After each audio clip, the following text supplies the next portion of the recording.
Hi friends, ಎಲ್ರಿಗೂ ನಮಸ್ಕಾರ. ಇವತ್ತು ನಾನು ನಿಮಗೆ ರುಚಿಯಾಗಿ ಬನ್ಸಿ ರವೆನಲ್ಲಿ ಉಪಯೋಗಿಸ್ಕೊಂಡು ಉಪ್ಪಿಟ್ಟನ್ನ ಹೇಗೆ ಮಾಡೋದು ಅಂತ ಹೇಳ್ಕೊಡ್ತಾ ಇದ್ದೀನಿ. ತುಂಬ ಟೇಸ್ಟಿಯಾಗಿರುತ್ತೆ. ನೀವು ಸರಿ ಟ್ರೈ ಮಾಡಿ, ಟೇಸ್ಟ್ ಮಾಡಿ, ಹಾಗೆ ಹೇಗಿದೆ ಅಂತ ಕಮೆಂಟ್ ಮಾಡಿ. ನಾನಿಲ್ಲಿ 3/4 ಲೋಟದಷ್ಟು ಬನ್ಸಿ ರವೆ ಹಾಕೋತಾ ಇದ್ದೀನಿ. ಚೆನ್ನಾಗಿ ಫ್ರೈ ಮಾಡ್ಕೋಬೇಕು. ಮೀಡಿಯಮ್ ಫ್ಲೇಮಲ್ಲಿ ಇಟ್ಕೊಂಡೆ ಫ್ರೈ ಮಾಡ್ಕೋಬೇಕು. ಹೈ ಫ್ಲೇಮಲ್ಲಿ ಇಟ್ಕೋಬಾರ್ದು, ಸೀಕೊಂಡಂಗಾಗುತ್ತೆ. ತಿರುಗಿಸ್ಕೊತಾನೆ ಇರಬೇಕು, ಕೈ ಬಿಡಬಾರ್ದು.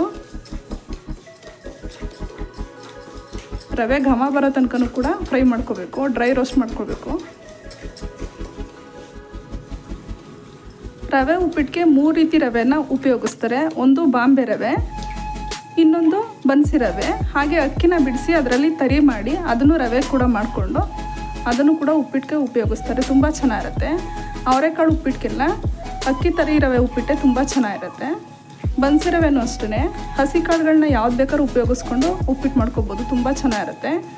ಹಸಿ ಕಾಳು ಇಲ್ಲ ಅಂತ ಅಂದಾಗ ತರಕಾರಿಗಳನ್ನಾದರೂ ಉಪಯೋಗಿಸ್ಕೊಂಡು ಈ ರೀತಿ ಮಾಡಿ ತುಂಬ ಚೆನ್ನಾಗಿರುತ್ತೆ. ನೋಡಿ, ಸಾಕು, ಆಗ್ತಾ ಬಂತು. ಈ ರೀತಿ ಫ್ರೈ ಮಾಡ್ಕೋಬೇಕು. ತೀರಾ ಜಾಸ್ತಿ ಡೀಪ್ ಫ್ರೈ ಏನು ಮಾಡೋದು ಏನು ಬೇಕಾಗಿಲ್ಲ. ಸ್ವಲ್ಪ ಘಮ ಬರೋ ತನಕ ಫ್ರೈ ಮಾಡಿಕೊಂಡ್ರೆ ಸಾಕು.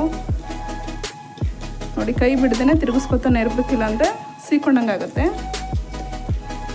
ಇವಾಗ ಸ್ಟವ್ ಆಫ್ ಮಾಡ್ಕೊತಾ ಇದ್ದೀನಿ. ಒಂದು ಪ್ಲೇಟ್ಗೆ ಹಾಕ್ಕೋಬೇಕು.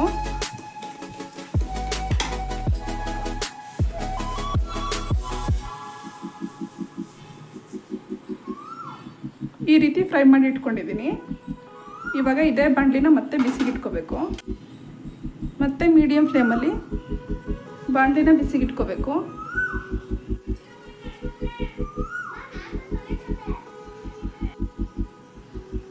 ಬಾಣಲಿ ಬಿಸಿಯಾಗಿದೆ. ಎಣ್ಣೆ ಹಾಕೋತಾ ಇದ್ದೀನಿ. ಒಂದು 50 ಗ್ರಾಮಷ್ಟು ಎಣ್ಣೆ ಹಾಕ್ಕೊಂಡ್ರೆ ಸಾಕು.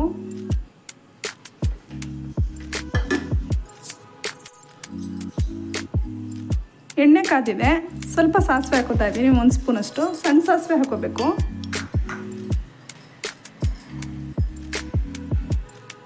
ಹಾಗೆ ನಾನಿಲ್ಲಿ ಚಕ್ಕೆ, ಸೋಂಪು, ಲವಂಗ, ಏಲಕ್ಕಿ, ಚಾಕಾಯಿ, ಮರಾಠಿ ಮೊಗ್ಗು ಎಲ್ಲನೂ ತೊಗೊಂಡಿದ್ದೀನಿ. ಮಸಾಲೆ ಪದಾರ್ಥಗಳನ್ನ ಎಲ್ಲನೂ ಹಾಕೋಬೇಕು. ಒಂದೊಂದು 2 ಹಾಕ್ಕೊಂಡ್ರೆ ಸಾಕು, ಜಾಸ್ತಿನೂ ಹಾಕೊಳ್ಳೋದೇನು ಬೇಕಾಗಿಲ್ಲ.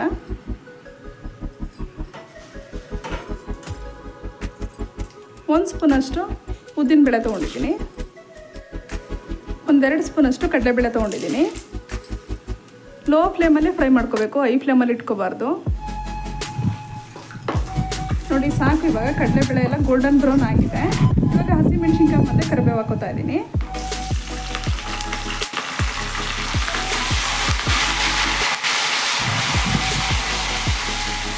ಹಸಿಮೆಣ್ಸಿನ್ಕಾಯಿನ ನಾನು ಇಲ್ಲಿ ಒಂದು 12 ಹಸಿಮೆಣ್ಸಿನ್ಕಾಯಿ ತೊಗೊಂಡಿದ್ದೀನಿ. ಖಾರ ಸ್ವಲ್ಪ ಜಾಸ್ತಿನೇ ಹಾಕ್ಕೊಂಡಿದ್ದೀನಿ. ನಿಮಗೆ ಎಷ್ಟು ಬೇಕಷ್ಟು ನೋಡಿ ಹಾಕೋಬೇಕು. ನೋಡಿ, ಸಾಕು. ಫ್ರೈ ಆದರೆ ಸ್ವಲ್ಪ ಎಣ್ಣೆನಲ್ಲಿ ಫ್ರೈ ಮಾಡ್ಕೊಳ್ಳೋದ್ರಿಂದ ಒಳ್ಳೆ ಟೇಸ್ಟ್ ಇರುತ್ತೆ. ಇವಾಗ ಈರುಳ್ಳಿ ಹಾಕೋತಾ ಇದ್ದೀನಿ. ನಾನಿಲ್ಲಿ ಒಂದು ಮೀಡಿಯಮ್ ಸೈಜಲ್ಲಿ 2 ಈರುಳ್ಳಿನ ತೆಳೆಗೆ ಹೆಚ್ಚಿಟ್ಕೊಂಡಿದ್ದೀನಿ.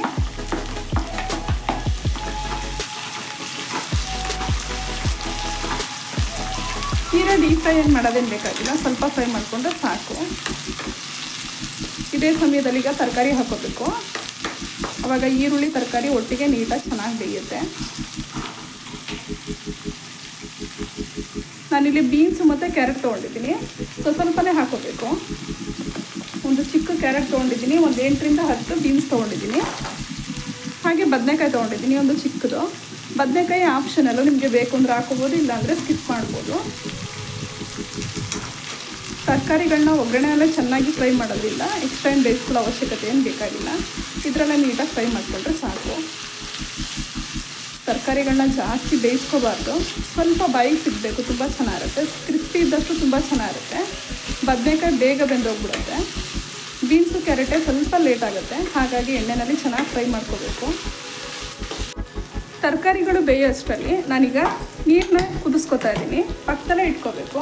ನಾನಿಲ್ಲಿ 4 ಲೋಟದಷ್ಟು ನೀರು ತೊಗೊಂಡಿದ್ದೀನಿ. 1 ಲೋಟ ರವೆಗೆ 4 ಲೋಟದಷ್ಟು ನೀರು ಬೇಕಾಗುತ್ತೆ. ಅದರಲ್ಲೂ ಬನ್ಸಿ ರವೆ ಉಪಯೋಗಿಸ್ತಾ ಇರೋದ್ರಿಂದ ನೀರು ಸ್ವಲ್ಪ ಜಾಸ್ತಿನೂ ಅಬ್ಸರ್ವ್ ಮಾಡುತ್ತೆ. ನೋಡಿ, ನಾವು ಸ್ವಲ್ಪ ಫ್ರೈ ಮಾಡಿಕೊಂಡ್ರೆ ಸಾಕು.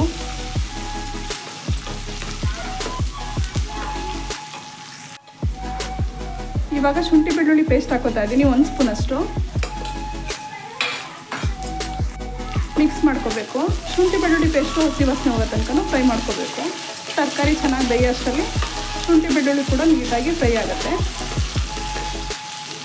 ಸ್ವಲ್ಪ ಅರಿಶಿನ ಸೇರಿಸ್ಕೊತಾ ಇದ್ದೀನಿ. ಒಂದು ಚಿಕ್ಕ ಸ್ಪೂನಲ್ಲಿ ಅರ್ಧ ಸ್ಪೂನಷ್ಟು ಅರಿಶಿನ ಪುಡಿ ತೊಗೊಂಡಿದ್ದೀನಿ. ಹಾಗೆ ಗರಂ ಮಸಾಲ ಹಾಕೋತಾ ಇದ್ದೀನಿ. ಒಂದು ಅರ್ಧ ಸ್ಪೂನಷ್ಟು ಹಾಕ್ಕೊಂಡ್ರೆ ಸಾಕು, ಚಿಕ್ಕ ಸ್ಪೂನಲ್ಲಿ, ಜಾಸ್ತಿ ಹಾಕೋಬಾರ್ದು. ಮಿಕ್ಸ್ ಮಾಡ್ಕೋಬೇಕು.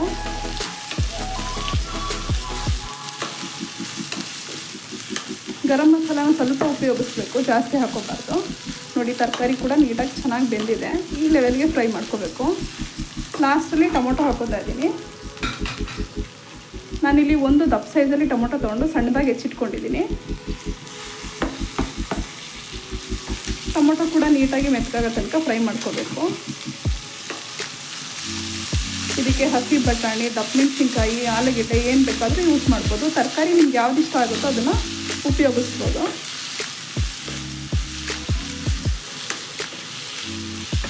ಮನೆಯಲ್ಲಿ ರೆಗ್ಯುಲರಾಗಿ ಕ್ಯಾರೆಟು, ಬೀನ್ಸು ಎಲ್ಲ ಇದ್ದೇ ಇರುತ್ತೆ. ಈ ರೀತಿ ಒಂದ್ಸರಿ ಮಾಡಿ, ತುಂಬ ಚೆನ್ನಾಗಿರುತ್ತೆ.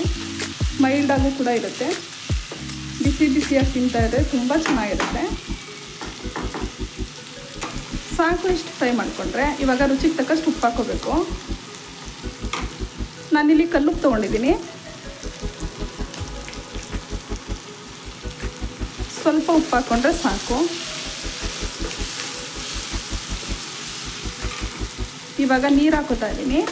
ನೀರು ಕೂಡ ಪಕ್ಕದಲ್ಲೇ ಕುದೀತಾ ಇದೆ.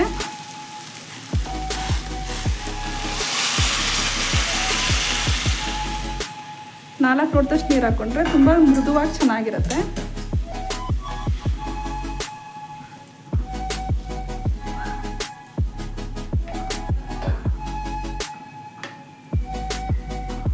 ನೀವು ಈ ಸಮಯದಲ್ಲಿ ಒಂದು 2 ನಿಮಿಷ ಕುದಿಸ್ಕೊಂಡು ಉಪ್ಪನ್ನ ನೀವು ಇನ್ನೊಂದ್ಸರಿ ಟೇಸ್ಟ್ ಮಾಡಿಕೊಂಡು ಹಾಕೋಬೋದು. ಸಪ್ಪೇನಾರು ಅನ್ಸಿದ್ರೆ ಸ್ವಲ್ಪ ಉಪ್ಪು ಸೇರಿಸ್ಕೊಂಡ್ರೆ ಆಯಿತು.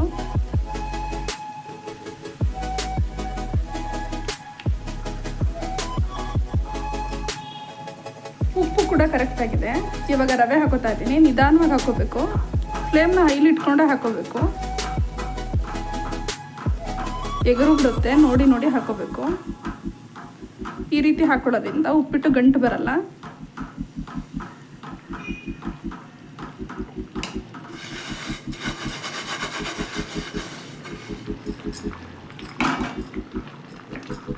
ನೋಡಿ ಕುದೀತಾ ಇದೆ. 1-2 ನಿಮಿಷ ಈ ರೀತಿ ಕುದಿಸ್ಕೊಂಡು ಒಂದು ಪ್ಲೇಟ್ನ ಮುಚ್ಚಬೇಕು.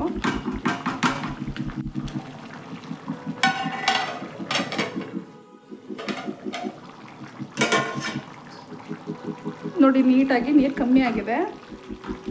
ಒಂದು 5 ನಿಮಿಷ ಲೋ ಫ್ಲೇಮಲ್ಲಿ ಹರಳೋದಕ್ಕೆ ಬಿಡಬೇಕು.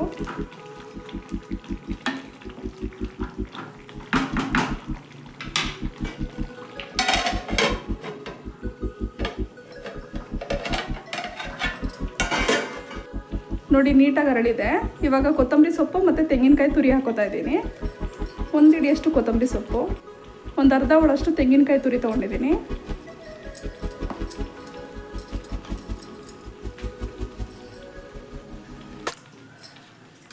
ಮಿಕ್ಸ್ ಮಾಡ್ಕೋಬೇಕು.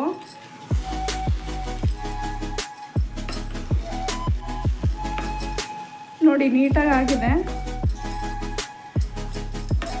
ಮಿಕ್ಸ್ ಮಾಡ್ಕೊಂಡಾಗಿದೆ. ನಿಮಗೆ ನಾನು ಮಾಡಿರೋ ಈ ರೆಸಿಪಿ ಇಷ್ಟ ಆಯಿತು ಅಂತ ಹೇಳಿದ್ರೆ ಲೈಕ್ ಮಾಡಿ, ಶೇರ್ ಮಾಡಿ, ಕಮೆಂಟ್ ಮಾಡಿ, ಹಾಗೆ ನನ್ನ ಚಾನಲ್ಗೆ ಸಬ್ಸ್ಕ್ರೈಬ್ ಆಗಿ. Thank you.